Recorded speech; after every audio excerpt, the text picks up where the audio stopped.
Kolkata TV ডিজিটালে Bhaswati রয়েছে আপনাদের সঙ্গে। গত কয়েকদিন ধরেই আপনাদের জানাচ্ছিলাম যে সোনা এবং রূপোর দামে একটা উল্লেখযোগ্যভাবে পরিবর্তন হচ্ছে।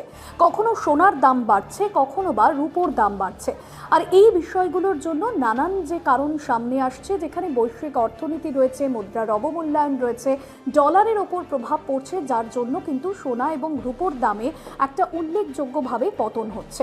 সেক্ষেত্রে দাঁড়িয়ে মনে করা হচ্ছে 2026-এ সোনার দাম উল্লেখযোগ্যভাবে বাড়তে পারে। কোন কোন বিষয়গুলো মূলত কাজ করছে? বলা হচ্ছে ব্রেক্সিটের মতো ঘটনা বা অতীতে 9/11-র মতো ঘটনা, যার প্রভাব এই সোনার দামে পড়ছে। 2026-এ বিশ্বজুড়ে সোনার দাম রেকর্ডে পৌঁছবে।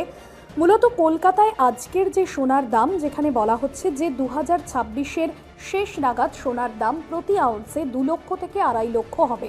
অন্যদিকে আরও একটা সতর্কবার্তা, ইউরোপে চেরনোবিলের মতো ভয়াবহ পারমাণবিক সম্ভাবনা, দুর্ঘটনার সম্ভাবনা যদি এমন কিছু ঘটে, তাহলে বিশ্বজুড়ে শেয়ার বাজার এবং সূচকগুলির ক্ষেত্রে বড়সড় ধস নামতে পারে।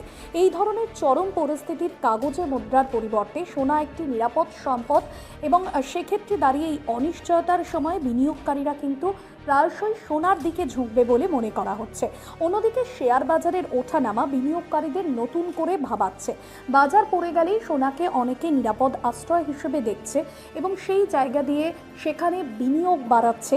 কখনো দেখা যাচ্ছে যে বাজারে যদি কোনো বড় পতন আসে, তাহলেও কিন্তু এই সোনা বা রূপোর দামের মধ্যে একটা প্রভাব ফেলছে। এবং যে দামটা এখনো পর্যন্ত স্থির করা হয়েছে 2 থেকে 2.5 লাখ পর্যন্ত, সেরকমটাই কিন্তু হবে 2026-এর দিকে। এখনো পর্যন্ত যারা সোনা কিনে উঠতে পারেননি, অবশ্যই এই মরশুম থেকে সোনা কিনুন, কারণ 2026-এর শেষের দিকে সোনার দাম উল্লেখযোগ্যভাবে বাড়বে, যা মধ্যবিত্তের কাছে কিন্তু যথেষ্টই সোনা কেনার চ্যালেঞ্জের হয়ে দাঁড়াবে, এমনটাই মনে করা হচ্ছে।